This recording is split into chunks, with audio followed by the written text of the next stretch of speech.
Hello, welcome to Hanshu's world. ఈరోజు మన ఛానల్లో వంకాయ బజ్జీ ఎలా చేయాలో చూపిస్తాను, చూసేయండి. దీంట్లో స్టఫ్ అనేది కొంచెం వెరైటీగా చేస్తున్నాను. ఒకసారి మీరు ఇది వీడియో స్కిప్ చేయకుండా చూసి మీకు నచ్చితే ఈ ప్రాసెస్ మీరు ట్రై చేసేయండి. ముందుగా ఒక బౌల్ తీసుకొని దాంట్లో నేను ఒక 2 కప్పులు శనగపిండి అనేది వేసుకుంటున్నానండి. ఇప్పుడు దీంట్లోకి బజ్జీ కలర్ వచ్చేదానికి కొంచెం పసుపు, కొంచెం ఉప్పు, కొంచెం వామ్ అనేది బజ్జీకి మంచి ఫ్లేవర్ని అయితే ఇస్తుంది. ఇప్పుడు దీంట్లోకి నేను కొంచెం బియ్యపిండి కూడా యాడ్ చేస్తున్నాను. బియ్యపిండి ఎందుకంటే కొంచెం క్రంచీగా ఉండేదానికి ఒక 2 టేబుల్ స్పూన్లు బియ్యపిండి అయితే యాడ్ చేస్తున్నాను. యాడ్ చేసి బాగా మెత్తగా బజ్జీ పిండి ఎలా కలుపుకుంటామో అలా కలుపుకోవాలి. దీంట్లో కొంచెం సోడా ఉప్పు కూడా యాడ్ చేసుకోండి, కొంచెం పొంగుతుందన్నమాట బజ్జీ అనేది. ఇప్పుడు వాటర్ వేసుకొని బాగా పిండినంతా బాగా బీట్ చేసేసుకోవాలి. మరీ పలుచగా ఉండకూడదు, మరీ చిక్కగా ఉండకూడదు. ఇక్కడ నేను చూపించే కన్సిస్టెన్సీలో ఉంటే బజ్జీ అనేది మీకు పర్ఫెక్ట్గా వస్తుంది. అలా బీట్ చేయడం వల్ల ఏమవుతుందంటే ఎక్కడ ఉండలనేది ఉండదు. ఇప్పుడు మనం స్టఫ్ రెడీ చేసుకుందాం. దాంట్లోకి ఒక ఉల్లిపాయ కట్ చేసి వేసుకున్నాను నేను. నువ్వులు మా ఇంట్లో తినరు, సో నువ్వుల ప్లేస్లో నేను ఏం చేశానంటే ఇవి ఉంటాయి కదా, కర్బూజా గింజలు ఉంటాయి కదా, అవి 1 కప్పు వేసాను అనమాట నేను. దీంతో టేస్ట్ చాలా బాగుంటుంది. దీంట్లోకి ఒక 2 టేబుల్ స్పూన్ కారం అయితే వేసున్నాను. అట్లాగే కొంచెం ఉప్పు అన్నీ కలిపేసి మిక్సీకి మెత్తగా పేస్ట్ పట్టి ఇలా పక్కన పెట్టేసుకోవాలి. ఇప్పుడు డీప్ ఫ్రైకి ఆయిల్ అనేది మనం వేసుకోవాలి.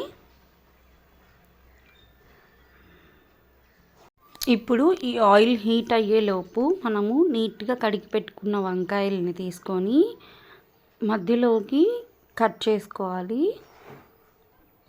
ఇక్కడ నేను చూపించిన విధంగా అట్లాగే అన్ని వంకాయలని అలా మధ్యలోకి, అంటే మొత్తం కట్ చేసుకోకుండా మధ్యలో మనం స్టఫ్ పెట్టుకునేలాగా కట్ చేసుకొని చుట్టూరు ఏమన్నా పుచ్చులు ఉన్నాయా అని చెప్పి చూసుకోవాలి. వంకాయల్లో పుచ్చులు ఉంటాయి కదా, అలా మీరు ఈ వంకాయలు కాకుండా పంచ వంకాయలు కూడా చేసుకోవచ్చు, గ్రీన్వి కూడా, కానీ ఇవైతే ఇంకొంచెం టేస్ట్ బాగుంటుంది.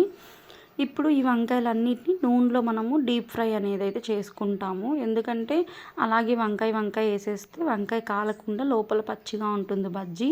ఇలా ఫ్రై చేసేసామంటే బజ్జీ తినేటప్పుడు కూడా చాలా సాఫ్ట్గా అంతా ఫ్రై అయిపోయి ఉంటుంది. ఇప్పుడు కొంచెం ఫ్రై అయిపోతుంది, తర్వాత మనము బజ్జీలో వేసి మళ్ళీ దాన్ని డీప్ ఫ్రై చేస్తాం కాబట్టి అక్కడ ఫ్రై అయిపోతుంది.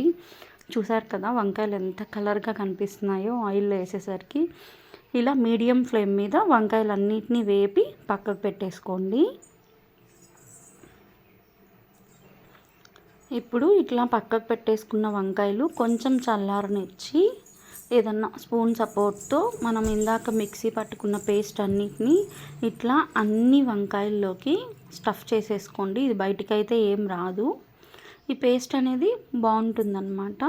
కొంతమంది ఉత్త ఉల్లిపాయలు, ఉప్పు, కారం వేస్ట్ చేస్తారు, కాకపోతే నేను నువ్వులు వేస్తారు. ఒక్కొక్కరిది ఒక్కొక్క స్టైల్ అండి. సో నేనైతే ఇలా ఈ నట్స్ అనేది అయితే వేసాను నేను. చాలా బాగున్నాయి ఇవి కర్బూజా ఇవి అయితే.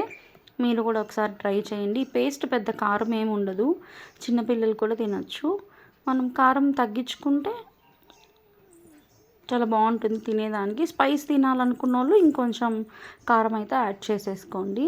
ఇలా ప్రతి ఒక్క వంకాయకి అన్నిటికీ ఫిల్ చేసేసుకుందాం మనము. ఇప్పుడు ఇలా అయితే అన్ని వంకాయలకి నీట్గా ఫిల్ చేశాను. చూసాను కదా ఎంత కలర్ఫుల్గా ఉందో. ఇప్పుడు ఆయిల్ అయితే ఇంకా కాగిపోయి ఉంటుంది. ఇప్పుడు మనం బజ్జీ వేసుకోవాలి. ఇదో బజ్జీ పిండిలో మనం స్టఫ్ చేసుకున్న వంకాయ అనేది చూడండి నేను ఎలా ముంచుతున్నాను. పిండి ఆ స్టఫింగ్ అనేది ఎక్కడ బయటికి రాదు, ఎందుకంటే పేస్ట్ మనం లూజ్గా వేసుకోము, కొంచెం గట్టిగానే వేసుకుంటాం కాబట్టి. సో అలా బజ్జీ తీసి అలా అనేసి అడుగున ఊరికే అట్లా అనండి. బజ్జీ అనేది అదే తేలి పైకి వచ్చేస్తుంది అనమాట. అదండి బాగా పొంగుతుంది. సోడా ఉప్పు వేస్తే కొంచెం పొంగుతుంది, సోడా ఉప్పు వేయకపోతే ఏంటంటే సాఫ్ట్గా ఉండదన్నమాట పిండి. ఇలా 1 బై 1 అన్ని బజ్జీలు వేసుకొని నీట్గా మీడియం ఫ్లేమ్లో పెట్టేసుకొని కాల్చుకోవడమే. అన్ని వైపులా బజ్జీని తిప్పుకుంటూ బాగా మంచిగా ఫ్రై అయ్యేంత వరకు అయితే మనం వీటిని బాగా కాల్చుకోవాలండి. బాగా ఫ్రై అవ్వకపోతే హై మంట పెట్టేసామంటే పైన ఎర్రగా అయిపోతుంది, లోపల కాలదు, అప్పుడు పిండి పచ్చి పచ్చిగా ఉంటుంది. ఫ్రై అయిపోయింది. ఇప్పుడు మనమైతే తీసేసుకున్నాము. తీసేసుకొని దీంట్లోకి మధ్యలోకి కట్ చేసుకొని ఉల్లిపాయలు, కొత్తిమీర, ఉప్పు, కారం కలిపిన ఆనియన్స్ వేసి పైన కొంచెం మనం ముందు రెడీ చేసుకున్న పేస్ట్ వేసి దాని మీద కొంచెం నిమ్మకాయ పిండుకొని అలా తిన్నామంటే ఈవినింగ్ టైం స్నాక్స్ అయితే సూపర్గా ఉంటుందండి. మీకు కనుక ఈ వీడియో నచ్చినట్టయితే మీరు ఒకసారి ట్రై చేసి ఎలా వచ్చిందో నాకు కామెంట్ బాక్స్లో కామెంట్ చేయండి. Thanks for watching.